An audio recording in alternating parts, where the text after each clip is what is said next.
It's called Digital Rhetoric, Rhetoric, Theory, Method, and Practice. So, we start in Chapter 1, Defining and Locating Digital Rhetoric.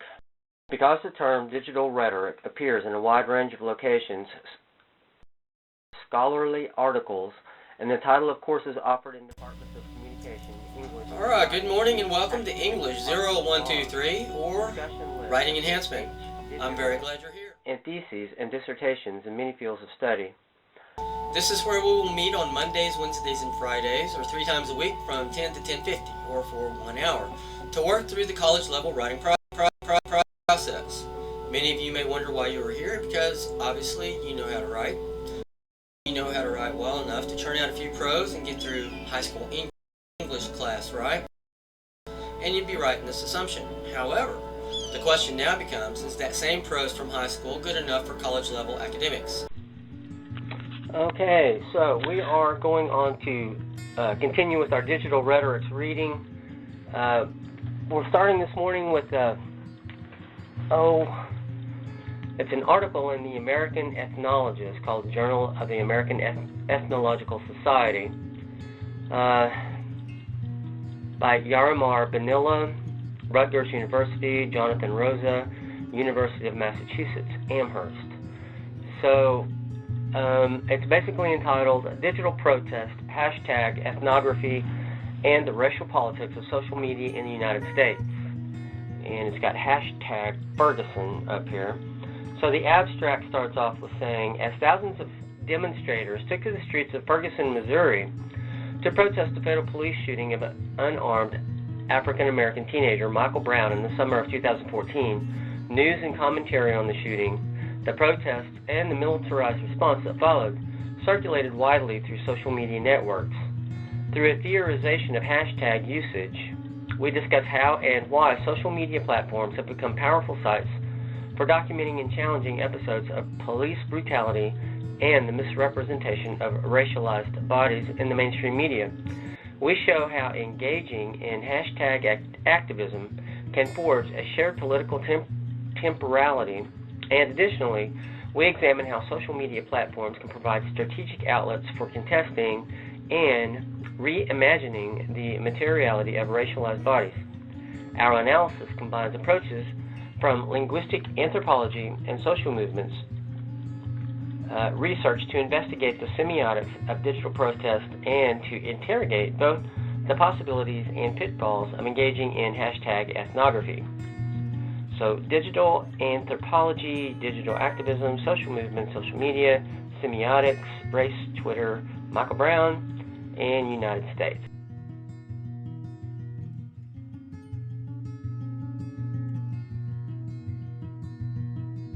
On Saturday, August 9, 2014, at 12:03 p.m., an unarmed black teenager named Michael Brown was fatally shot by a police officer in Ferguson, Missouri, a small town on the outskirts of St. Louis.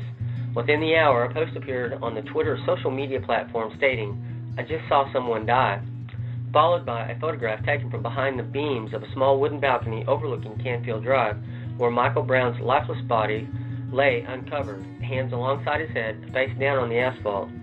Immediately following the incident, community members assembled to demand an explanation for why this unarmed 18-year-old had been seemingly executed while reportedly holding his hands up in a gesture of surrender, pleading, "Don't shoot." The impromptu gathering soon turned into a sustained protest marked by daily demonstrations and violent confrontations with highly armed local police, all of which were documented in detail across social media platforms like Twitter, Instagram, YouTube, and Vine. Occurring on the heels of other highly publicized killings of unarmed black men, such as Eric Garner, who died as a result of an illegal chokehold by New York City police just weeks before the events in Ferguson, Oscar Grant, whose death was emotionally portrayed in the award-winning film Fruitvale Station, released just 1 year prior, and 17-year-old Trayvon Martin, whose 2012 killing sparked national outcry and spurred numerous forms of activism. The death of Michael Brown quickly captured the imagination of thousands across and beyond the United States. protesters from around the nation flocked to Ferguson to participate in demonstrations calling for the arrest of the officer responsible for the fatal shooting. Television viewers tuned in across the country to watch live news coverage of the violent confrontations between the protesters and the highly armed local police. And images of these confrontations circulated widely in national and international news coverage, and news of these events quickly went viral across social media. During the initial week of protest, over 3.6 million posts appeared on Twitter documenting and reflecting on the emerging details surrounding Michael Brown's death. By the end of the month, #Ferguson had appeared more than 8 million times on the Twitter platform.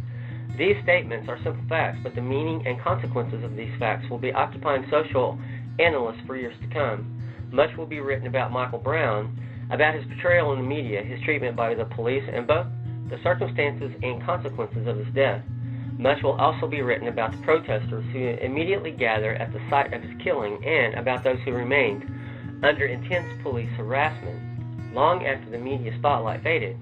But what are we to make of the 8 million tweets? What do they tell us about this event? Its place in the social imagination, and about social media itself as a site of both political activism and social analysis. In 1991, a homemade VHS tape of Los Angeles resident Rodney King being brutally beaten by 4 police officers sparked outrage across the country and galvanized thousands in what is widely recognized as one of the most influential examples of citizen journalism in the United States. I cannot say one way or another. What I do know is that I am here to help those wanting to write better become better writers.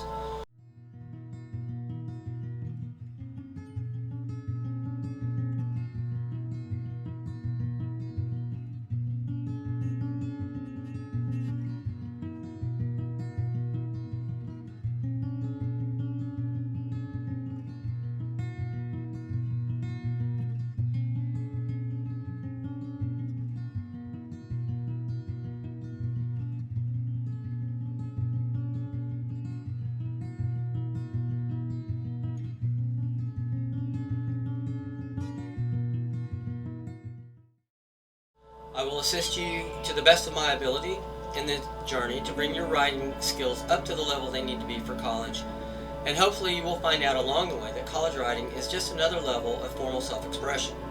College writing includes many of the same things high school writing does, such as it asks questions and attempts to answer others as well. In my opinion, academic or college level writing is the highest form of self-expression one can aspire to. And a few questions with more discomfort. Why is it in the world's greatest democracy that so many people of color are oppressed by our criminal justice system? And why is it that so many marginalized people have to fear the police?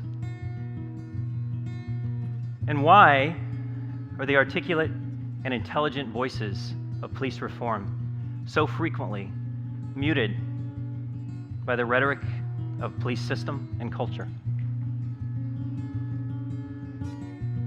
What we do know is that we all must come together with open hearts and open minds and find our way forward in this thing that we call police reform.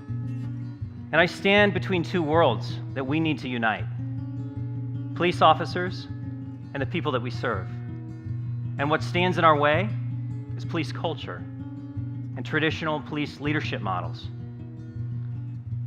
and the ever-growing hostility towards police officers themselves. Compassion fatigue and burnout visit us with predictability, and this is just the beginning of the story of our suffering.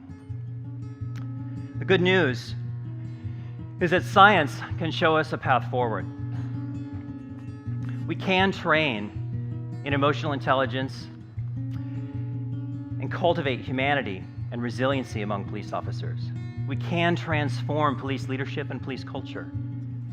And perhaps even most importantly, we can heal this broken relationship between police and our communities in so many places in America. Is everywhere, not only in the sense of a broad public sphere, but also in the sense of the underlying social and political relationships that haunt the nation as a whole. Remember, good and effective writing has its own energy and can be extremely powerful. Some say that knowledge is power, and I believe this. However, knowledge is useless unless it is put into action, and writing is the catalyst that, combined with knowledge, can make great things happen.